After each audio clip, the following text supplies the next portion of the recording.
Maria Angela, aku dari Favor of God Church. Hari ini aku dikasih kesempatan untuk sharingkan firman Tuhan untuk kita semua. Semoga sharing ini dapat memberkati kita semua ya. Pernah gak sih dalam hidup ini tuh kayak kalian merasa kalian harus melakukan sesuatu, tapi kalian gak tahu kalian harus melakukan apa. Kalian bingung, walaupun kalian tahu nih harus melakukan ini, tapi kalian ragu, ini bener gak sih?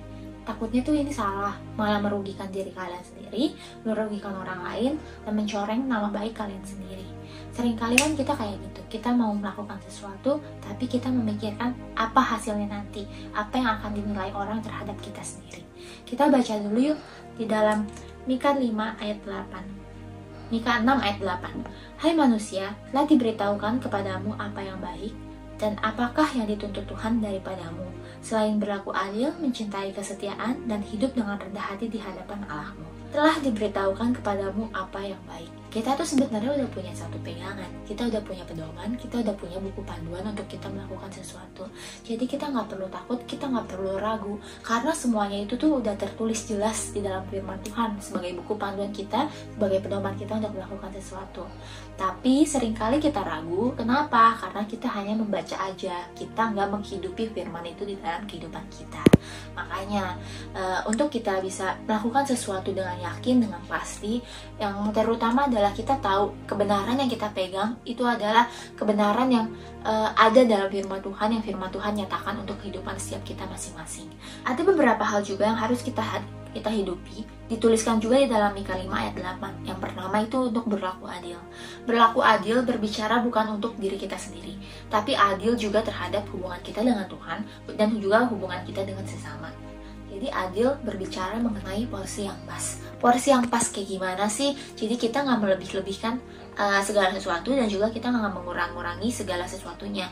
Jadi contohnya nih, kita seringkali lebih memilih waktu untuk bermain dengan teman-teman kita, tetapi kita miliki waktu dikit banget untuk datang sama Tuhan, untuk sharing, untuk doa, untuk cerita segala sesuatunya sama Tuhan, untuk membangun hubungan pribadi dengan Tuhan.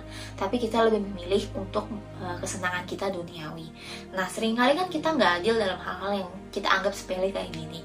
Kita seringkali kayak bilang, Tuhan pengertian lah, masa gini aja nggak boleh sih, kita mau main sama teman-teman kok nggak boleh sih. Tapi sebenarnya yang kita lakukan ini adalah suatu hal yang nggak adil. Kita nggak adil sama diri kita sendiri, karena kita juga harus berkembang di dalam pribadi Tuhan.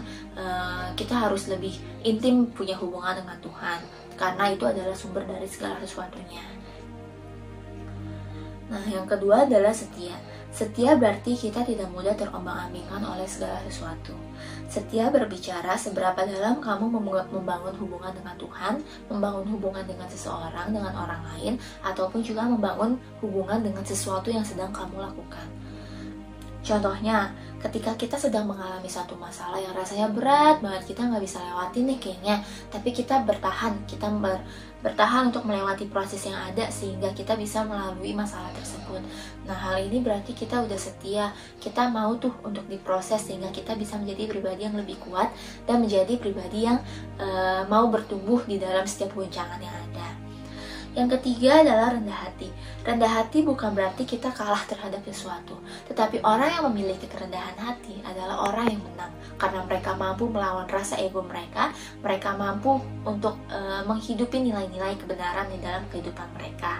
Jadi, jangan takut untuk menjadi pribadi yang rendah hati, bukan berarti kita kalah, tapi kita adalah pribadi yang menang.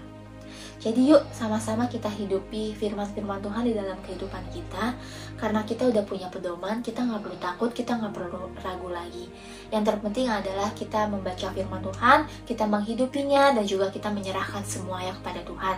Karena percayalah, Tuhan selalu bersama dengan kita, Tuhan nggak pernah tinggalin kita, Tuhan yang akan selalu memampukan kita untuk melakukan segala sesuatu. God bless you!